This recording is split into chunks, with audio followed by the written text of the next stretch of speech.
Bonjour, je me nomme Pierre Bayard et je suis un enseignant en soins préhospitaliers d'urgence. Bienvenue à cette capsule audio sur la triade létale de l'hémorragie. On se souvient, l'hémorragie, après les traumas crâniens, est une des principales causes de mortalité et de morbidité dans des situations traumatiques. Alors, évidemment, quelque chose qu'on doit considérer de proche. L'hémorragie, qui peut entraîner un état de choc hypovolémique et puis le décès de la personne, est affectée par ce qu'on appelle une triade létale. Alors, si on regarde un peu un triangle, sur la pointe du haut, on aurait l'acidose. Sur la pointe de gauche, on aurait l'hypothermie. Et sur la pointe de droite, on aurait les coagulopathies, donc les pathologies qui diminuent l'efficacité de l'hémostase. Et tout ça se ramène vers le centre. Alors, si on les prend une par une, alors, si on regarde les coagulopathies, et ça, on va y revenir parce que dans le fond, c'est le point central qui vient, dans le fond, exacerber tout ce qui diminue l'efficacité de la coagulation sanguine, donc de l'hémostase, va faire que l'hémorragie va être soit plus importante ou va durer plus longtemps et peut contribuer à l'établissement d'un état de choc hypovolémique. Alors maintenant, qu'est-ce qui peut nuire à cette hémostase? Le premier élément, c'est l'acidose.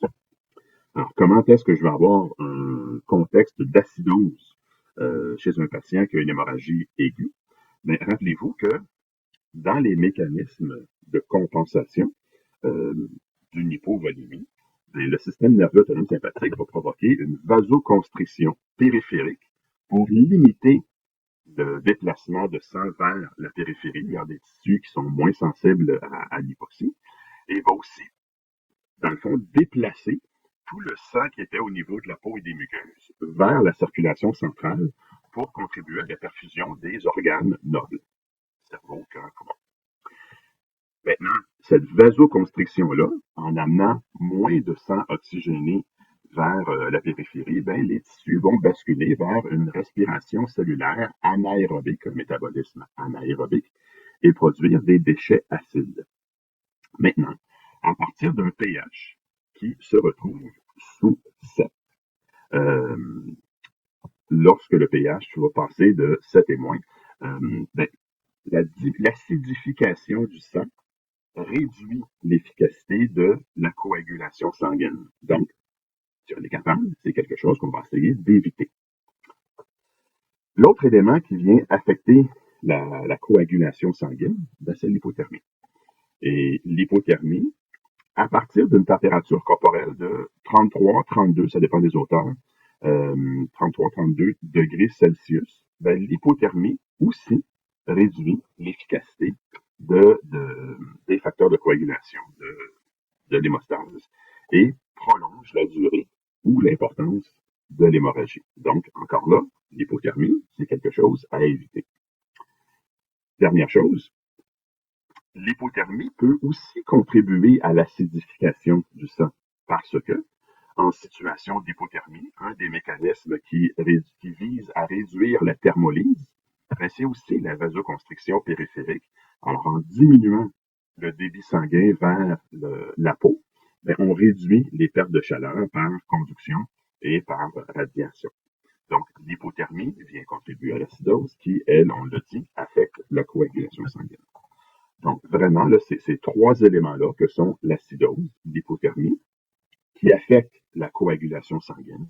Ce sont des éléments qui vont prolonger la durée et la gravité de l'hémorragie. Dernière petite chose, dans les coagulopathies, dans les facteurs de risque, dans le fond, on pourrait en avoir pour les 3 pointes de la triade, mais dans les facteurs de risque qui vont aggraver encore plus la coagulopathie, qui va réduire l'efficacité de la coagulation sanguine, mais ce sont toutes les personnes qui vont prendre des anticoagulants ou des antiplaquettaires ou qui ont des pathologies qui limitent l'efficacité de la coagulation sanguine. Évidemment, l'hémophilie serait de loin la plus grave. Tout ce qui peut réduire l'efficacité de la coagulation sanguine, bien évidemment, c'est quelque chose qui va contribuer à aggraver qui va continuer à aggraver l'hémorragie. Alors, voilà pour la triade. Alors, si je résume très rapidement, l'acidose causée par la vasoconstriction périphérique dans un mécanisme de compensation sur une hypovolémie. Si cette acidose atteint un pH de 7 ou moins, ça vient limiter l'efficacité des facteurs de l'hémostase. Ça, c'est un. L'hypothermie, lorsque la température corporelle passe sous 32 ou 33 degrés Celsius, c'est aussi quelque chose qui va limiter l'efficacité de la coagulation sanguine. Et l'hypothermie peut exacerber l'acidose en provoquant aussi une vasoconstriction des artérioles vers les tissus périphériques, ce qui va accélérer le métabolisme anaérobique et la production de déchets acides.